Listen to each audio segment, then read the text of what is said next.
Cet extrait animé du Socult Podcast est une présentation du Journal du hip-hop. À l'animation, James Lee alias Nas Brock et Eric Faucom alias Fox. En entrevue avec l'invité de la semaine, Sarah May.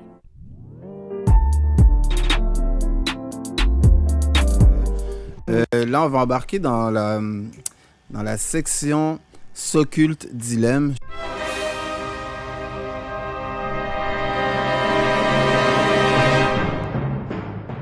Je te rappelle les règles du jeu. C'est une question avec deux choix de réponse et tu choisis un des deux. Si tu sais pas quoi répondre, mais tu dis passe. Partante? Good. Excellent. Canada ou Sénégal? Sénégal, voilà. Canada. Allez me dire Québec, bro. Pour la prochaine question, je te propose deux hommes qui ont combattu pour les droits civiques des Noirs, Nelson Mandela et Martin Luther King Jr. Mandela. Parfait. Rain Man ou Dubmatic? Automatique. Question suivante, 514 ou Canicule Records? Canicule. On continue. Les ambassadeurs ou la structure? La structure. Soulja ou Impost? Oh! Hey! Tu peux pas me demander Soulja ou Impost. C'est genre ton frère ou ton autre frère. C'est comme... Oh! Je vais dire Soulja. Shout out à Soulja. Enfin non, juste pour ça. Son album est sorti. 7e question. Je l'aime celle-ci.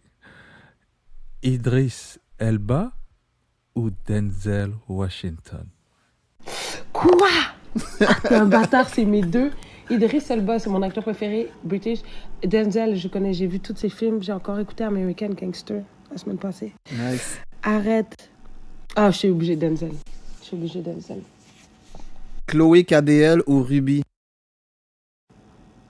Chloé, je sais pas c'est qui. C'est elle qui chante Caca dans l'aile. Ah non, mais Ruby, t'es fou. Oh, God. Damn. Non, écoute. Architecte du son ou ghetto érudit? Oh. Ouh. Je dirais... Ouh. Je veux dire ghetto érudit parce que là, je suis à Montréal, mais je suis allée aux architectes du son, Joe. Ok, 10e question. Je te propose deux artistes féminines talentueuses, Myriam ou Naya Ali. Mariam. Cool. Puis un an sans relation intime ou un mois sans musique?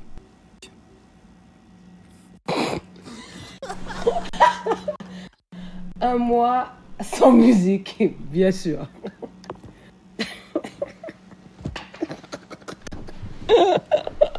Dis-moi, comment c'était d'être une femme noire à Québec?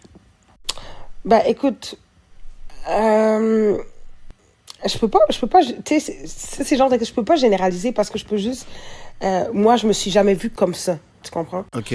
Moi, je me suis, puis même dans ma vie personnelle ou dans ma famille, dans ma vie sociale, je me suis jamais vue comme une femme noire dans quelque chose, tu comprends? C'est toujours l'œil extérieur qui me l'a rappelé, et effectivement, il y a des événements qui te le rappellent, mais moi, c'est par exemple, toute ma famille est blanche. Fait que je me suis jamais... Tu sais, quand on me dit comment tu te sens comme noire dans une famille blanche, je me sens pas comme ça parce que je ne vois pas cette couleur-là.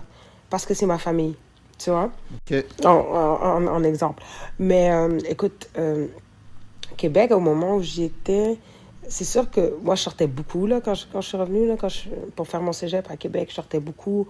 Tu sais, ça faisait le party assez fort. Donc, c'est sûr que la fermeture des bars, puis il y a aussi d'autres événements isolés qui n'ont pas rapport du tout avec les sorties qu'on faisait où on s'est déjà fait insulter.